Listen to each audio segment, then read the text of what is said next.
Vamos ler um texto da palavra de Deus, está em Mateus, primeiro livro aí do Novo Testamento, Mateus 16.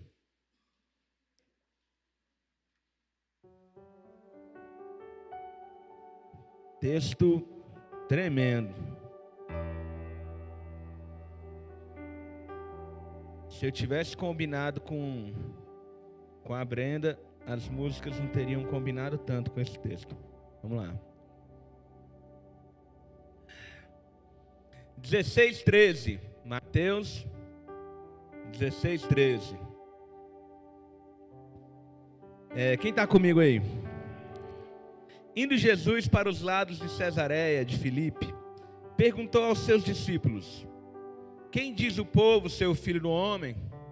E eles responderam: uns dizem João Batista, outros Elias, outros Jeremias, ou algum dos profetas. Jesus, ele gostou dessa conversa, ele continuou. Mas vós, continuou ele, quem dizeis que eu sou? Aí o Pedro cantou, né? Respondeu Simão Pedro: tu és o Cristo, o Filho do Deus vivo. Então Jesus afirmou: bem-aventurado és tu, Simão Barjonas, porque não foi carne nem sangue que te revelou, mas o Pai que está nos céus. Também eu te digo, tu és Pedro, e sobre essa pedra, aí Jesus lança uma profecia: eu edificarei a minha igreja, e as portas do inferno não prevalecerão contra ela. Dar-te-ei as chaves do reino dos céus. Dar-te-ei para o Pedro, igual as pessoas pensam? Não, para a igreja.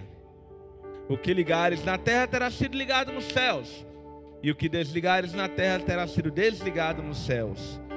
Aí Jesus, ele vai confessar o que ele confessou poucas vezes. Então advertiu os discípulos que a ninguém dissesse ser ele o Cristo. Feche os teus olhos por um instante. Deus Santo, toma, Senhor, o teu povo nas tuas mãos. Todos nós chegamos na tua casa sempre com expectativa de alguma coisa. E eu tenho certeza que o Senhor também nos traz à tua casa com alguma expectativa. Então que seja feito o teu querer, que a tua expectativa se cumpra sobre nós. Toma cada um dos teus filhos aqui nas tuas mãos. Repreende, Senhor, tudo que possa ser distração. Em nome de Jesus, tudo que nos atrapalhe nesse momento. E que o Senhor me dê graça, para eu poder, com sabedoria, poder passar, ó Deus, aquilo que o Senhor tem colocado. Que não seja eu a falar, mas o Senhor. E ao que o final dessa reunião nós possamos sair daqui muito melhores do que nós chegamos. Em nome de Jesus. Glória a Deus. Ricardo tá aí assistindo, né? Saudade de tu, cara. Parece aí quando tu estiver de bobeira. Irmãos, é interessante porque Jesus, ele faz essa alegação. Existem muitas coisas que Jesus, ele fala só para os discípulos. E aqui ele faz essa alegação, ser ele o Cristo. Eu quero te convidar a uma reflexão aqui, que se você prestar atenção, ela vai ser de uma profundidade muito grande. Não é essa a única vez que Jesus afirma ser o Cristo, ser o Filho de Deus, ser aquele que havia de vir. Quando a gente ouve hoje, quando nós lemos ou quando nós ouvimos Jesus fazer tal afirmação, irmãos, só existem 3 conclusões que nós podemos tomar em relação a essa afirmação que Jesus está fazendo. Não dá para pensar outra coisa. Eu vou pensar uma dessas 3 coisas. Primeira coisa que eu posso pensar: ele é um mentiroso. Essa é a primeira coisa que eu posso pensar. Ele está mentindo. Tem nada de filho de Deus, tem nada de Messias. Esse cara é um charlatão, ele está mentindo. É razoável alguém pensar isso? Segunda coisa que eu posso pensar: ele é doido. Ele é maluco. Como é que o cara faz uma afirmação dessa? Nós sabemos que Jesus existiu. Ele é um personagem histórico. Então, se ele falou, se ele não falou isso não está em discussão. Sabemos que ele falou. A história conta isso, não é somente a Bíblia. Então eu posso pensar, ele está mentindo. Eu posso pensar, ele é doido. Ou eu posso pensar, ele está falando a verdade. Eu posso pensar uma dessas três coisas. E Jesus me parece que estava curioso. Ele falou, o que é que os pessoal aí, a galera anda dizendo que eu sou? E aí vem várias especulações, mas eu quero voltar a essas três conclusões primeiro. Porque quando eu penso, Jesus está mentindo, Jesus está doido, de repente passou pela sua cabeça assim: como assim? Quem é que vai pensar isso? Às vezes uma pessoa que ela pensa assim, ela tem um estilo de vida mais coerente do que de muitas pessoas que pensam, ele está falando a verdade. Porque olha só, irmãos, isso aqui é profundo demais. Se eu penso que Jesus está mentindo, nada disso me serve. Porque se tem uma mentira aqui, que me garante que o resto é verdade? Se eu penso que ele está mentindo, a Bíblia não me interessa, e eu vou levar um estilo de vida onde nada que está na Bíblia me interessa. Eu não tenho nem a curiosidade de conhecer. Porque isso aqui é um livro, é uma lorota que foi escrita por alguém, e eu não sou trouxa para cair nessa história. Isso, se a minha conclusão é, eu não acredito. Se eu sou daqueles que eu olho assim, esse cara era um lunático. Eu também vou ter todo um estilo de vida distante de Deus. Por quê? Porque existe algo chamado cristianismo, que segundo a opinião de quem pensa assim, está baseada num lunático. Como existem tantas religiões por aí, que são baseadas em pessoas que tinham alguns parafusamentos. Tem um, irmão, se eu compartilhar com vocês, que esse é o que eu mais gosto, é o que eu acho mais engraçado. Estava um belo dia em casa, dormindo ali de boa. De repente ele acordou e ele viu um anjo. E o anjo falou assim, é o seguinte: a Bíblia não está completa, e agora eu estou aqui para te trazer a revelação do que está faltando. Escreve aí tudo, que você foi o cara escolhido. O cara tinha a vida toda torta, irmãos, mas ele foi o cara escolhido para escrever o resto da Bíblia. Um camarada chamado Joseph Smith. É assim que nasce o livro dos Mormons. O anjo aparece para ele e conta para ele o que está faltando aí da Bíblia. Então, se eu penso que Jesus é um lunático, é um maluco, eu vou levar um estilo de vida distante do cristianismo e distante da palavra de Deus, porque ela é baseada num louco. Se eu penso que ele está mentindo, eu vou levar uma vida distante de Deus e distante da sua palavra, porque ela é baseada numa mentira. E quando eu faço isso, irmãos, eu estou sendo coerente com aquilo que eu acredito. Um ateu viver distante de Deus é a coisa mais lógica do mundo, porque ele não acredita em Deus. Dá para entender porque que ele vive do jeito que vive. Agora o que não dá para entender é quando eu ouço Jesus, ou eu leio Jesus fazendo essa afirmação que ele é o Cristo, que ele é o Filho de Deus. Eu acredito nessa afirmação, mas eu não trato como filho de Deus. Eu não o trato como o Cristo. O meu estilo de vida não condiz com a minha crença, eu sou incoerente. Eu acredito no que ele está falando, mas eu vivo como se não acreditasse. Eu acredito na sanidade das palavras de Jesus, mas eu vivo como se aquilo que ele falou não fosse sério ou verdade. Vamos ler um texto da palavra de Deus, está em João 9, 39 e 40. Jesus aqui ele traz algo muito profundo. Vou contextualizar, ele acabou de curar o cego de nascença. O cego foi expulso da sinagoga, confessou Jesus para todo mundo e foi expulso. E agora Jesus se depara com alguns dos fariseus. Prosseguiu Jesus, versículo 39.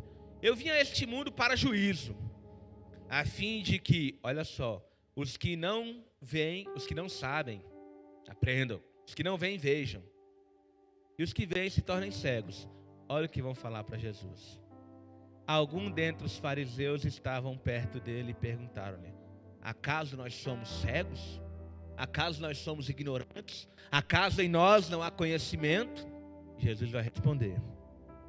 Respondeu-lhe Jesus: se vocês fossem cegos, se em vocês não houvesse conhecimento, se vocês fossem ignorantes, vocês não teriam pecado algum. Porque vocês iam estar vivendo de acordo com a ignorância, de acordo com a falta de conhecimento de vocês. Mas porque agora dizes: nós vemos, nós sabemos, nós conhecemos, aí é que subsiste o vosso pecado. Eu não posso falar que eu acredito nas palavras de Jesus e viver como se eu não acreditasse.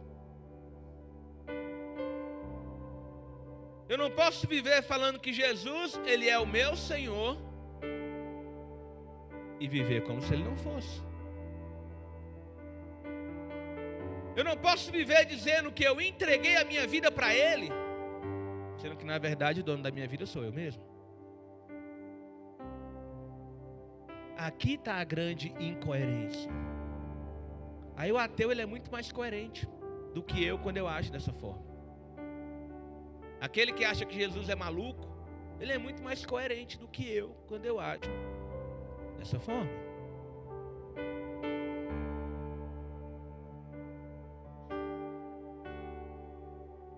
O que farei, com Jesus chamado Cristo?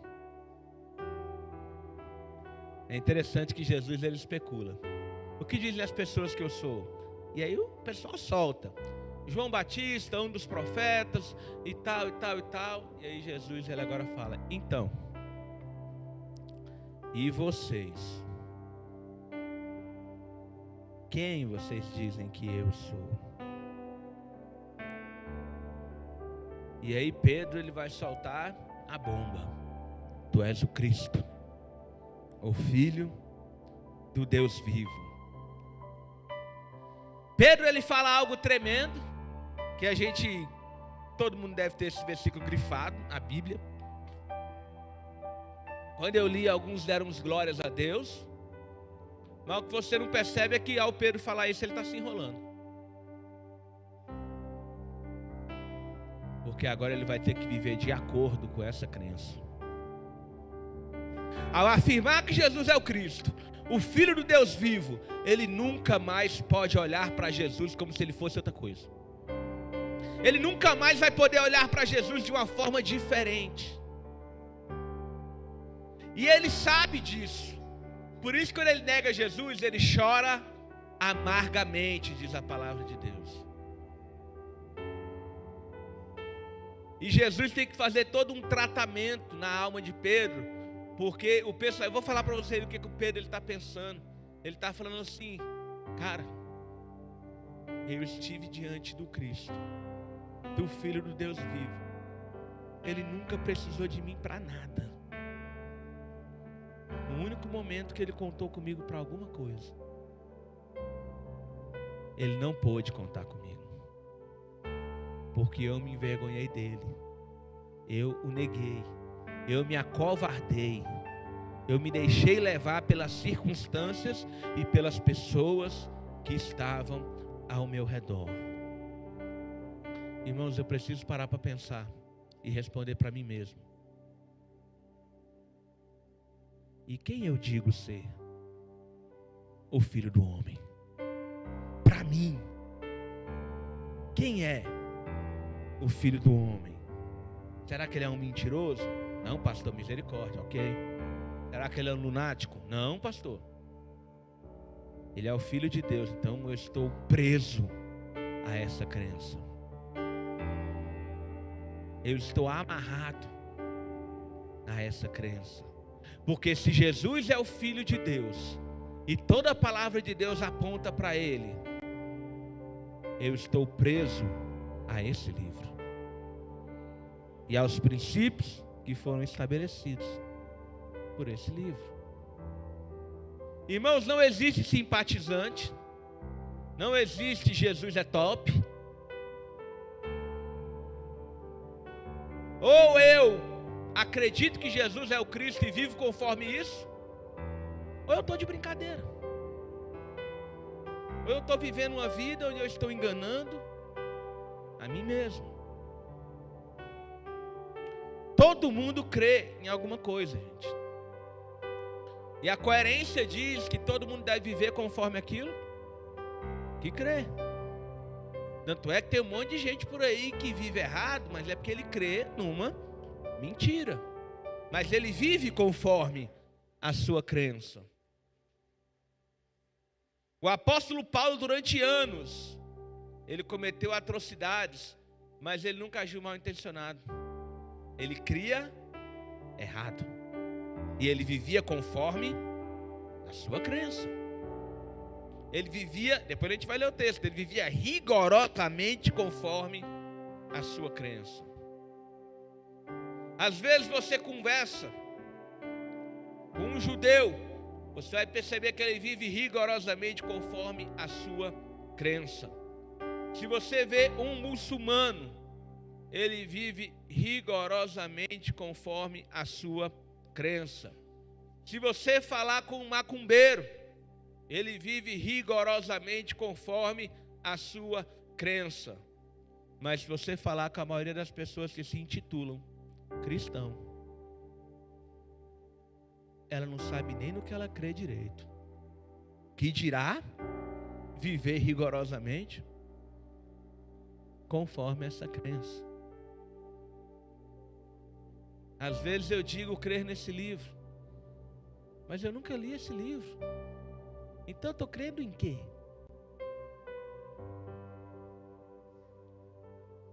Às vezes eu creio nesse livro, mas existe uma série de coisas que eu leio e entendo e fica por isso mesmo. Então, peraí.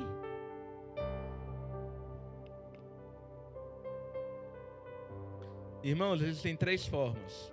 A Bíblia mostra no Novo Testamento 3 formas de crença. 2 que eu não devo ter, mas eu preciso analisá-las. E uma que eu preciso ter.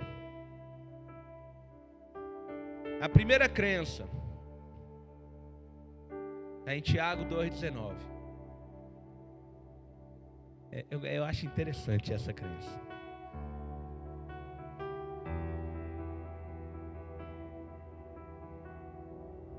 É a fé dos demônios. Será que a minha fé é melhor do que a dos demônios, irmãos? Vamos ver, vamos ver. Crês tu que Deus é um só? Fazes bem. Até os demônios creem e tremem. Então esse versículo fala da fé dos demônios. Aqui está, até os demônios fazem o quê? Creem. Os demônios creem em Jesus? Creem. E a fé dos demônios é uma fé totalmente obediente. Eu vou mostrar 2 textos para vocês. O primeiro está em...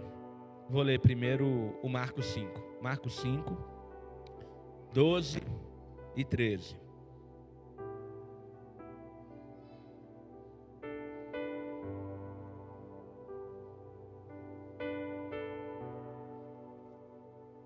E os espíritos imundos fizeram o quê? Meu Deus, eles estão pedindo permissão.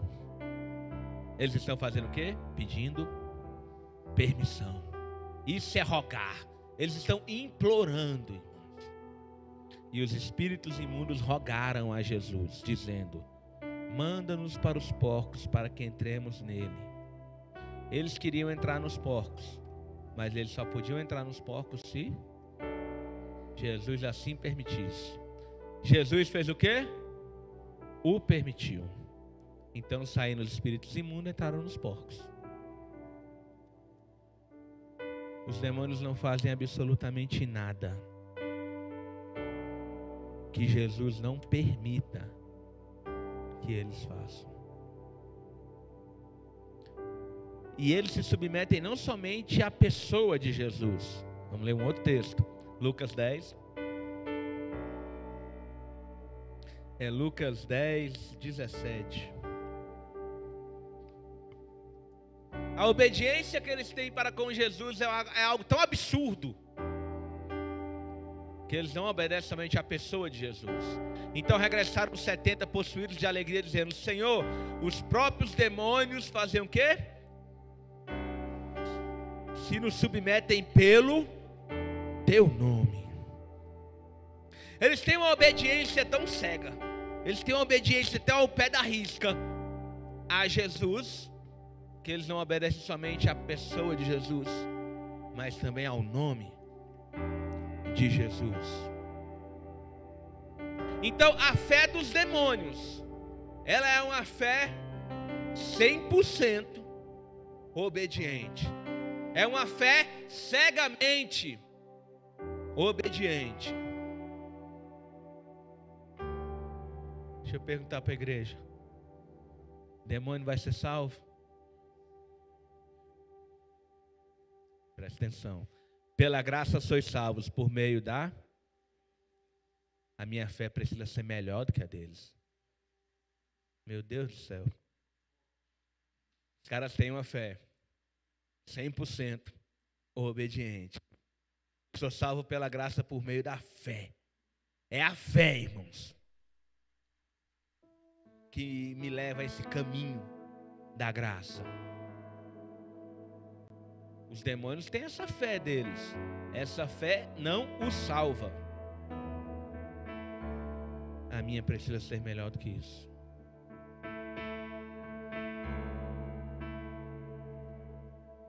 Vou perguntar não, deixa pra lá, vamos lá. Eu ia perguntar quem está ganhando, se é você ou os demônios. Deixa pra lá. Vamos ler outra fé. É em Mateus 5, 20.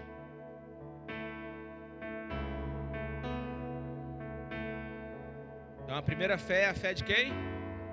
Dos demônios. Ela é uma fé como? Obediente. Guarda isso.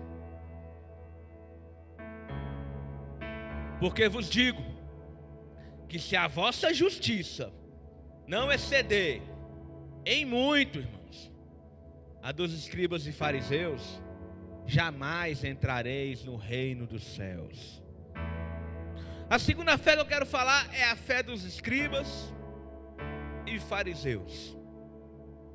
Eu tenho que falar desses caras, porque, gente, esses caras criam na soberania de Deus, que Deus ele é soberano, ele está acima de todas as coisas. Esses caras criam na responsabilidade moral do homem para caminhar na presença de Deus. O homem tinha que ter uma moral ilibada para permanecer na presença de Deus. Esses caras criam na imortalidade da alma, eles criam na existência do espírito e eles criam na ressurreição do corpo. São hereges? Não. Irmãos, esses caras, eles eram dizimistas de dar inveja para qualquer crente. Esses caras davam 3 dízimos, gente. Eles entregavam os 10%, o dízimo normal. na casa do Senhor, eles separavam outros 10% para dar de esmola.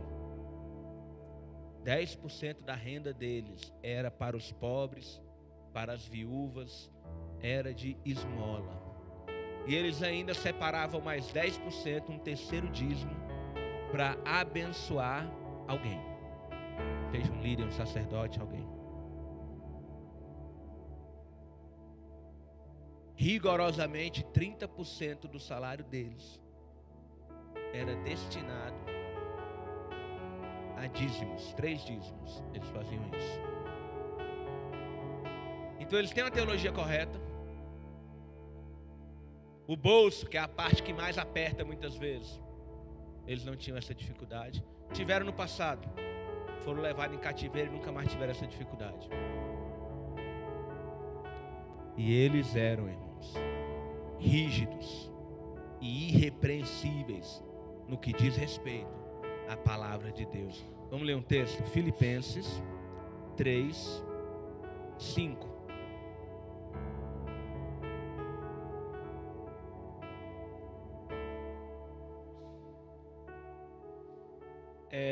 O Paulo, ele vai falar da vida dele antes da conversão. Eu não sei como é que vocês leem esse texto, irmãos. Mas assim, o Paulo, ele começa a descrever a ele mesmo antes de ter Jesus. E ele não descreve a si mesmo de forma crítica. Ele descreve a si mesmo assim, ó, dentro daquela doutrina.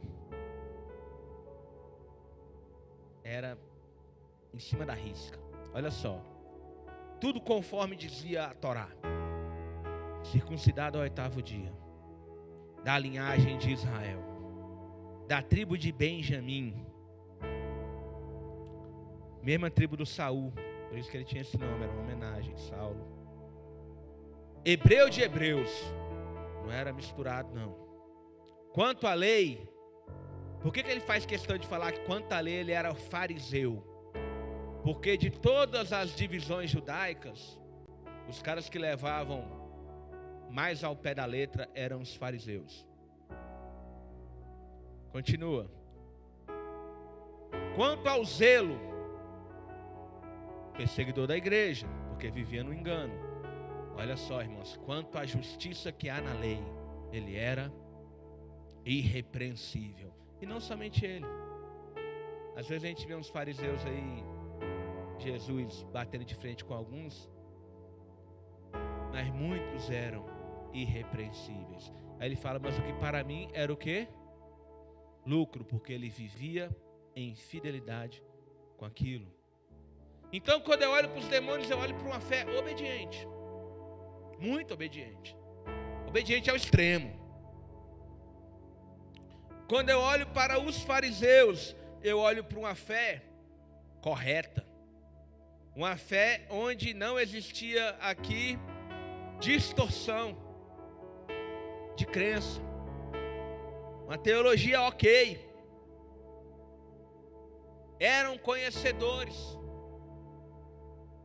E aí vem Jesus e fala para mim e para você assim, que se a minha vida, o meu estilo de vida não exceder, e não exceder de qualquer forma, não exceder muito a desses caras, eu não sou digno do reino dos céus.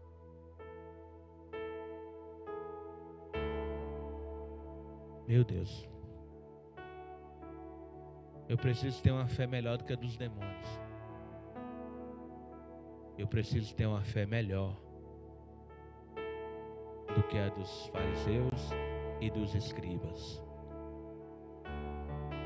Que fé é essa, pastor? É a terceira. É a crença real. É a crença que Jesus espera que eu tenha. Essa crença, irmãos, qual era o defeito dos fariseus? Vou falar para vocês qual era.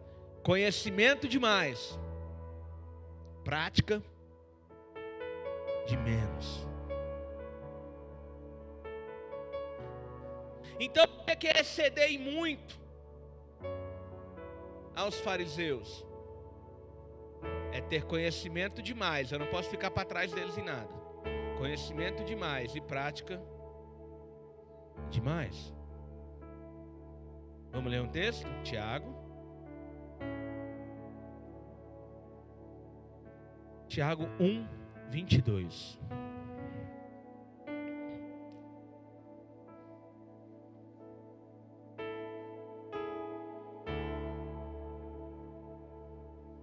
Diz assim a palavra de Deus: tornai-vos, pois, o quê? Praticantes da palavra, e não somente ouvintes. Quando eu sou ouvinte, eu faço o quê? Enganando-vos a vós mesmos. Então a minha fé, a fé real, a crença que Jesus espera que eu tenha, uma vez que eu acredito nele, quando ele fala que ele é o Cristo, é que a minha fé, ela seja, acima de tudo, uma fé prática. Uma fé onde as pessoas, elas vão me ver, e essa fé estará estampada em meu rosto, estará estampada em minhas atitudes, estará estampada em minha forma de viver, minha forma de falar, minha forma de fazer qualquer coisa. O pastor, um tempo atrás, ele falou sobre a igreja. Aí ele falou que tinha duas igrejas. A igreja militante. E qual era a outra igreja? Faltei esse dia, pastor. Faltou não, tu estava aqui. A igreja triunfante. E tem uma terceira. Ele não falou da terceira, mas tem. A terceira é a igreja que não é igreja. Porque ela não triunfou ainda, mas ela também não milita. Mas está infiltrada. Está infiltrada no meio da igreja. Eu venho, eu congrego, eu falo com crente, eu assisto os cultos, às vezes, eu tenho uma amizade com as pessoas da congregação, mas a minha fé não é prática. Eu até conheço um pouco, porque de repente eu já tenho um tempo nessa caminhada, mas meu estilo de vida, ele não muda. Existe uma guerra travada no reino espiritual, e todos os dias eu me recuso a lutar essa guerra. Eu não posso falar que eu sou parte da igreja militante, se eu não estou militando coisa nenhuma.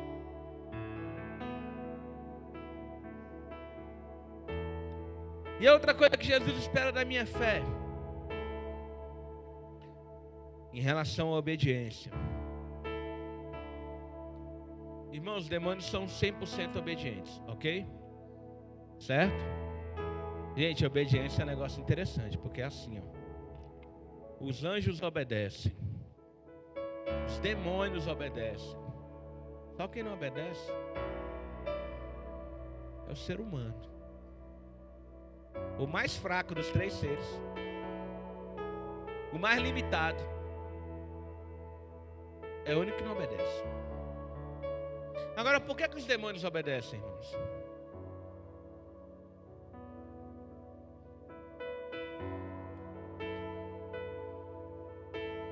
Os demônios obedecem porque eles são obrigados a obedecer. Eles obedecem porque eles não são loucos. Porque Jesus pode torrá-los só no olhar. Então, como ali ninguém é besta, eles obedecem. Obedece rangendo os dentes, mas obedece. Por que a minha fé, ela tem que ser melhor do que as dos demônios? Porque Jesus espera que eu obedeça, mas não dessa forma. O que Jesus espera de mim é que eu tenha uma doutrina tão boa como a dos fariseus, mas que a minha prática seja melhor ainda. Que eu obedeça como os demônios, mas não porque eu sou obrigado a obedecer, mas porque eu quero obedecer. Deixa eu fazer uma pergunta para a igreja. Igreja, existe pecado maior do que outro? Pecado, pecadinho, pecadão existe? Claro que existe, gente. É óbvio que existe. Você ficou lá na escola dominical e até hoje está nessa doutrina da escola dominical. Deixa eu ver se eu acho o texto. Jesus ali diante de Pilatos. Cadê? João, acho que é 19.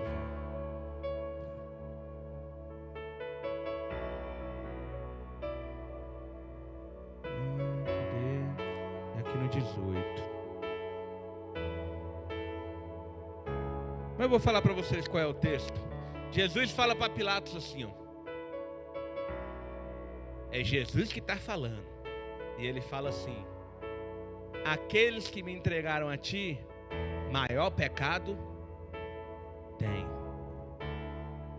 Maior pecado? Então existe. Se Jesus está falando que quem o entregou tem maior pecado, é porque existe pecado maior do que o outro.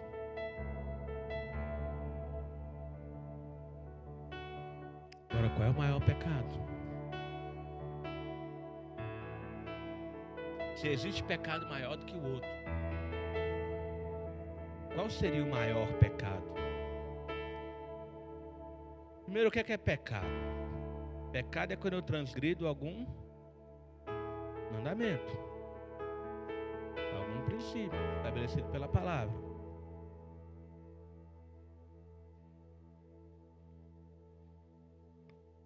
A Bíblia também fala que tem pecado que é para morte, pecado que não é, tá vendo? Tem pecado pior que o outro.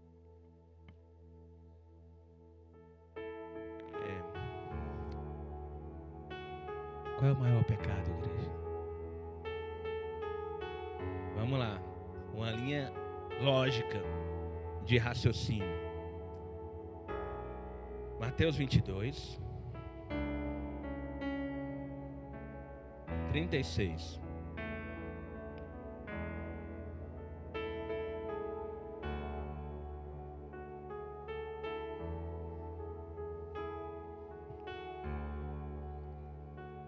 Chegaram em Jesus, e falaram assim: mestre, qual é o grande mandamento na lei?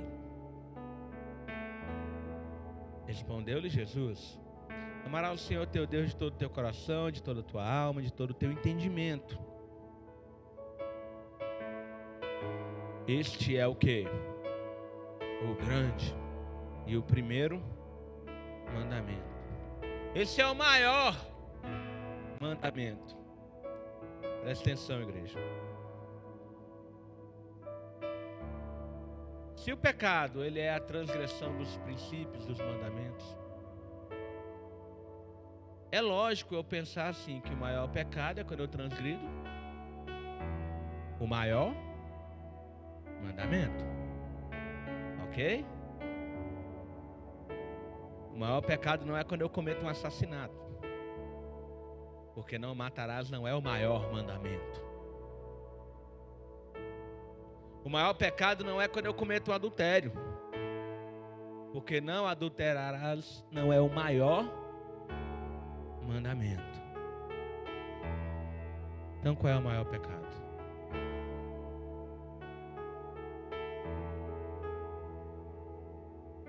Qual é o maior pecado, igreja do Senhor? Quando eu não amo a Deus. Meu Deus do céu. A diferença do ser humano, da crença real para a crença dos demônios, é que os demônios obedecem porque não tem outro jeito. Ou obedece ou morre.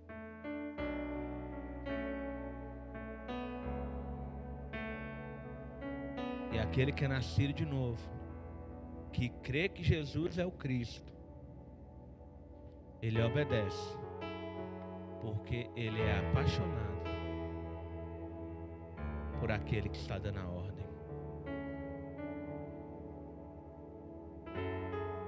Gente, uma vez eu ouvi um teólogo falando assim, que a grande diferença da lei, que ocupa a maior parte do Velho Testamento, e a graça, é que a lei é baseada na obediência.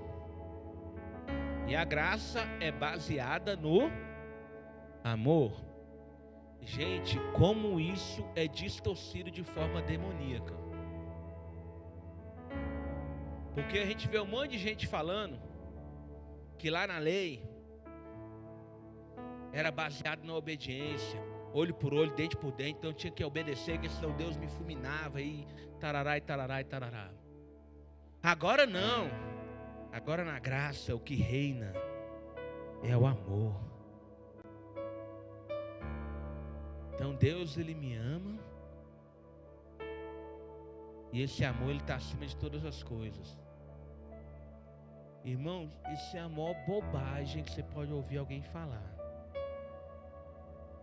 Porque quando eu afirmo isso, tá parecendo que no Velho Testamento Deus não amava.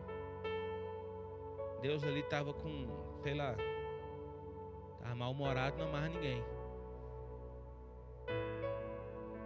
O Velho Testamento, ele é baseado na obediência.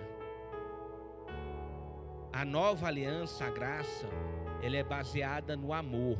No amor de quem? Meu amor. Porque Deus é imutável. O Deus do Antigo Testamento é exatamente o Deus do Novo Testamento, que vai ser exatamente o mesmo Deus da eternidade. Deus, Ele é imutável, nele não há nenhuma sombra de variação. Deus não muda, o humor de Deus, Ele não fica, Ele não varia. Deus, Ele é um só o tempo todo e Ele vai continuar sendo um só. Se Deus, Ele é perdidamente apaixonado por mim hoje, Ele sempre foi perdidamente apaixonado pela humanidade. Desde sempre, irmãos. Então, a diferença era, lá na antiga aliança, o que determinava se a pessoa estava caminhando na presença de Deus era tanto que essa pessoa obedecia a Deus. Agora na nova aliança, o que determina se eu estou caminhando na presença de Deus é o tanto que eu amo a Deus. Mas o caldo ele engrossa, porque exclui a obediência. Não, eu tenho que ser tão obediente como no velho. Só que agora eu tenho que ser obediente, amando ser obediente. No velho, não. No velho, se o cara fizesse morrendo de vontade de não fazer, fez, ok. A graça é baseada no amor. Então eu não devo somente servir a Deus, eu devo amar servir a Deus. Eu não devo estar na igreja, eu devo amar estar na igreja. Eu não devo ler a minha Bíblia, eu tenho que amar ler a minha Bíblia. Eu não tenho que ter vida de oração, eu tenho que amar ter uma vida de oração. Eu não tenho que me desviar do pecado, eu tenho que amar me desviar do pecado. Irmãos, é muito diferente. E a falta desse amor significa a transgressão do maior dos mandamentos. E aí é quando eu falo que Jesus ele é o Cristo, mas eu não vivo de acordo com essa afirmação e eu tenho uma vida incoerente. Sabe qual é o nosso problema? Nosso problema é que a gente se acostuma com tudo. A gente se acostumou a ficar em casa na pandemia. A pandemia acabou, demorou um pouco, mas a gente se acostumou a trabalhar de novo.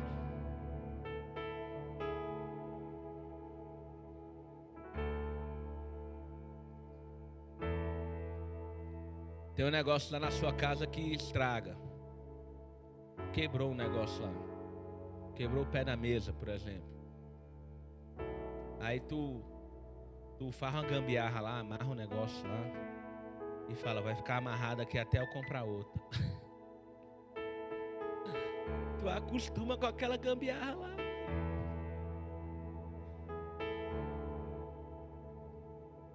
Já viu a pessoa que fica machucada há muito tempo que acostuma a mancar? Tá bom, e tá arrastando a perna. A gente se acostuma com tudo. E a gente tem uma facilidade grande de se adaptar. A gente se acostuma a ser crente. A gente se acostuma a estar na igreja. E a gente liga o botão do piloto automático. E a gente chega numa reunião como essa, onde Jesus ele está de braço aberto, esperando uma adoração apaixonada. Mas não rola. Vai rolar umas musiquinhas, depois o pastor vai falar da oferta, depois alguém vai pregar, depois vai ter uma oração lá, depois que pregar, e depois a gente vai para casa. E aí eu vou avaliar se o culto foi bom, foi ruim, se eu gostei da palavra, se eu não gostei da palavra, se eu gostei do culto, se eu não gostei do culto, desde quando o culto é para tu. Então eu não tenho que gostar, ele não foi para mim. Quem tem que gostar do culto, igreja, é ele que tem que gostar do culto. É ele que tem que falar, esse culto hoje foi bom. Ou ele que vai falar, esse culto hoje não teve culto. Eu não fui cultuado. E o que é que determina isso, irmãos? É o meu amor. O culto, ele é sempre apaixonado. E quando eu falo de culto, agora eu quero abrir o horizonte. Não somente uma reunião dentro da igreja. Mas a minha vida ela precisa ser uma vida movida pelo amor. Precisa ser uma vida apaixonada. Sabe, quando você conhece aquela pessoa, você fica louca por ela. Que parece que tu respira ela. Seus amigos ficam de saco cheio, porque tu só sabe falar na bendita pessoa. Está apaixonado. Será que meus amigos estão de saco cheio porque eu só sei falar de Jesus? Eu tenho que olhar, será que eu estou apaixonado? Apaixonado é assim.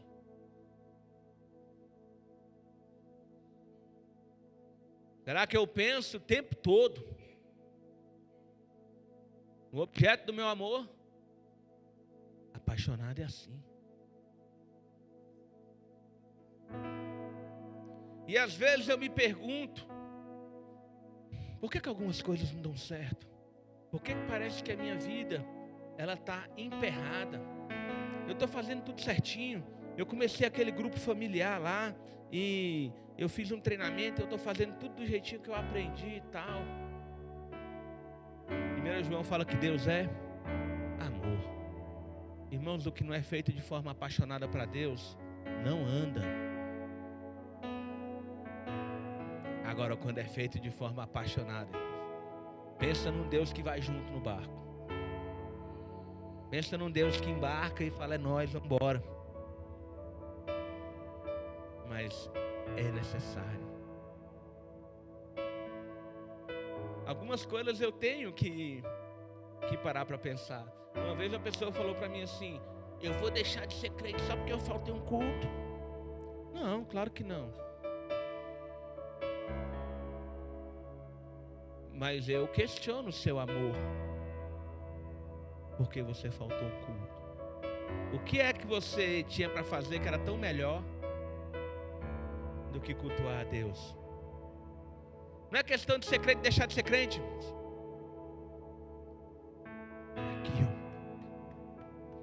Quão forte isso aqui está palpitando por Deus, pela sua presença, por um relacionamento com Ele. Quão forte meu coração está batendo para estar com Ele, porque é isso que Ele espera da sua igreja. É essa fé que Ele espera. É essa igreja que as portas do inferno, elas não prevalecem.